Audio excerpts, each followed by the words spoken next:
بسم اللہ الرحمن الرحیم۔ السلام علیکم محترم ناظرین، آج جس بارے میں آپ کے سامنے بات کرنا چاہتا ہوں وہ کھانے کے حوالے سے کچھ بات ہے کہ ہم کھانے سے پہلے کیا پڑھیں۔ پڑھتے تو ہم سارے ہی ہیں، اللہ کا نام لیتے ہیں، بسم اللہ پڑھتے ہیں، سبھی کو پتہ ہے کھانے سے پہلے کیا پڑھتے ہیں۔ تو یہ دعا سکھانے کی ضرورت نہیں ہے، پڑھانے کی ضرورت نہیں ہے، نہ ہی بتانے کی ضرورت ہے، لیکن اس کے بارے میں کچھ ضروری باتیں ہیں جو میں آپ کو بتانا چاہتا ہوں کہ اگر ہم بسم اللہ نہ پڑھیں تو اس کا نقصان کیا ہے، اگر پڑھیں گے تو اس کا فائدہ کیا ہے، اور اگر ہم بھول جائیں تو اس بھولے ہوئے کا حل کیا ہے۔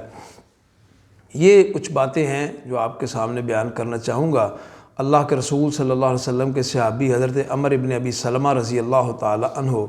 وہ بیان کرتے ہیں، صحیح بخاری کی روایت ہے 5376 نمبر، وہ کہتے ہیں کنت غلاما فی حجری رسول اللہ صلی اللہ علیہ وسلم، میں اللہ کے رسول کے حجرہ مبارکہ میں بیٹھا ہوا تھا تو کھانا ہمارے سامنے آ گیا، تو میں چونکہ بچہ تھا چھوٹا تو میرا ہاتھ پوری پلیٹ میں کبھی ادھر سالن لگاتا، کبھی ادھر، تو اللہ کے رسول صلی اللہ علیہ وسلم نے مجھے وہاں پر کھانے کے کچھ آداب سکھائے تھے، وہ میں آپ کے سامنے بیان کر دیتا ہوں۔ اللہ کے رسول نے عمر ابن ابی سلمہ کو مخاطب کیا اور فرمایا یا غلام سم اللہ تعالی کل بیمینک وکل مما یلیک، تین باتیں آپ نے ارشاد فرمائیں۔ سب سے پہلے اللہ کا نام لے کر کھانا شروع کرو، دائیں ہاتھ سے کھاؤ اور اپنے قریب سے کھاؤ، سارے برتن میں ہاتھ نہ گھماؤ۔ حضرت عمر ابن ابی سلمہ کہتے ہیں کہ فما زالت تلک طعمتی بعد، پھر اللہ کے رسول صلی اللہ علیہ وسلم کے بتائے ہوئے اس طریقے کے مطابق ہی میں ہمیشہ کھانا کھاتا رہا۔ تو اس کھانے کے آداب میں سب سے پہلا کام کیا ہے؟ اللہ کا نام لینا ہے، بسم اللہ پڑھ کر اپنے کھانے کو شروع کرنا ہے۔ اور اگر ہم بسم اللہ نہیں پڑھتے تو اس کا دیکھیں کتنا نقصان ہے کہ شیطان ساتھ بیٹھ کر کھانا کھانے شروع ہو جاتا ہے۔ شیطان ساتھ بیٹھ کر کھانا کھاتا ہے تو کتنا برا کام ہے کہ اگر ہمارے کھانے میں شیطان بھی شامل ہو جائے۔ اللہ کے رسول صلی اللہ علیہ وسلم کی حدیث مبارکہ ہے،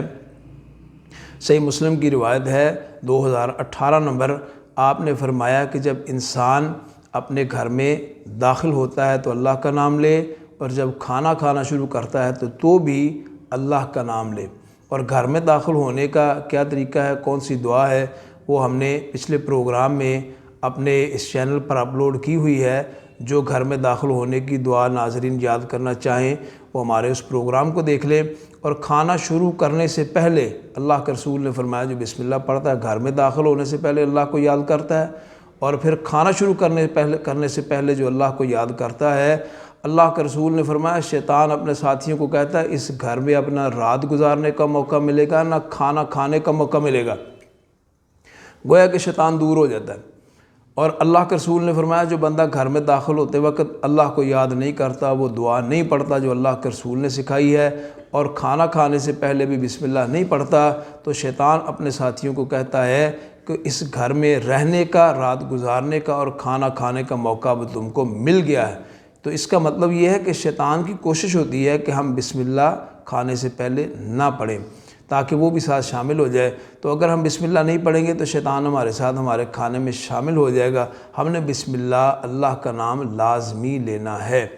اور اگر ہم بسم اللہ پڑھتے ہیں، اللہ کا نام لے کر کھانا شروع کرتے ہیں، تو یقین کریں کہ اس کے ساتھ کھانے میں کتنی برکت ہے۔ اللہ کے رسول صلی اللہ علیہ وسلم کا فرمان ہے، یہ ترمذی شریف کی روایت ہے 1858 نمبر، اللہ کے رسول 6 آدمیوں کے ساتھ بیٹھے کھانا تناول فرما رہے تھے، ایک عربی آیا، بدو آیا، اس نے آ کر 2-3 لقموں میں وہ سارا کھانا ختم کر دیا۔ تو اللہ کے رسول صلی اللہ علیہ وسلم نے اپنے صحابہ کو مخاطب کیا اور فرمایا کہ اگر یہ آدمی بسم اللہ پڑھ لیتا، اللہ کا نام لے لیتا، تو جو اس کے 2 لقمے تھے وہ تم سب کے لیے کافی ہو جاتے، یعنی کہ ان 2 لقموں کے اندر اللہ اتنی برکت ڈال دیتا کہ وہ 5 6 7 ایک جماعت پوری بندوں کی وہ کھانا کھا سکتی تھی۔ تو اتنی برکت پڑ جاتی ہے بسم اللہ پڑھنے سے، اللہ کا نام لینے سے، تو ان چیزوں کا اہتمام کرے۔ اب آخری بات یہ ہے کہ اگر کوئی بندہ بسم اللہ پڑھنی بھول جائے اور اس کو دوران کھانا یہ یاد آئے کہ میں نے بسم اللہ پڑھنی ہے، تو اس کے بارے میں ابو داود کی روایت ہے 3768 نمبر، اللہ کے رسول صلی اللہ علیہ وسلم ایک بندے کو دیکھتے ہیں وہ کھانا کھاتا جا رہا ہے، اور آخری لقمے پر اس کو جا کر یاد آیا کہ میں نے تو بسم اللہ پڑھی نہیں، لہذا اب وہ پڑھتا ہے بسم اللہ اولہ و آخرہ، بسم اللہ اولہ و آخرہ، یعنی کہ اس کھانے کی ابتدا اور انتہا دونوں کے شروع میں یا آخر میں اللہ کا نام ہے۔ کھانے کی ابتدا بھی اللہ کے نام سے، کھانے کی انتہا بھی اللہ کے نام سے۔ یہ بسم اللہ اولہ و آخرہ، یا ایک روایت میں بسم اللہ فی اولہ و آخرہ، جیسے بھی پڑھ لے دونوں طرح ٹھیک ہے۔ اللہ کے رسول نے فرمایا اس بندے نے جب یہ دعا پڑھی تو آپ مسکرا دیے، صحابہ بیان کرتے ہیں آپ مسکرا دیے، اور آپ نے فرمایا کہ جب یہ بندہ بسم اللہ اولہ و آخرہ پڑھ رہا تھا تو شیطان نے جو اس کے ساتھ بیٹھ کر کھانا کھایا اس کو اتنا برا لگا کہ وہ کہہ کر کے سارا کھانا باہر نکال کے یہاں سے بھاگ گیا۔ تو یہ جب آدمی کو یاد آئے درمیان میں جا کر کہیں کہ میں نے بسم اللہ نہیں پڑھی تو بسم اللہ پڑھ لے، انشاءاللہ وہ کھانا بھی بابرکت ہو جائے گا، شیطان دور ہو جائے گا۔ تو یہ ایک دو باتیں تھیں کھانے کے حوالے سے، بسم اللہ کے حوالے سے، کہ اگر ہم بسم اللہ پڑھتے ہیں، اللہ کا نام لیتے ہیں تو کتنی برکت ہے، اگر نہیں لیتے تو اس کا نقصان کیا ہے، اگر ہم کھانے کے شروع میں بسم اللہ بھول جاتے ہیں تو پھر ہم نے کیا کرنا ہے۔ یہ چند گزارشات تھیں۔ اللہ ہم سب کی زندگیوں کو اور ہمارے کھانوں کو بابرکت بنائے۔ محترم ناظرین، اپنا بھی خیال رکھیں اور اپنے اس چینل کا بھی اللہ ہم سب کو عمل کی توفیق عطا فرمائے۔ السلام علیکم ورحمۃ اللہ۔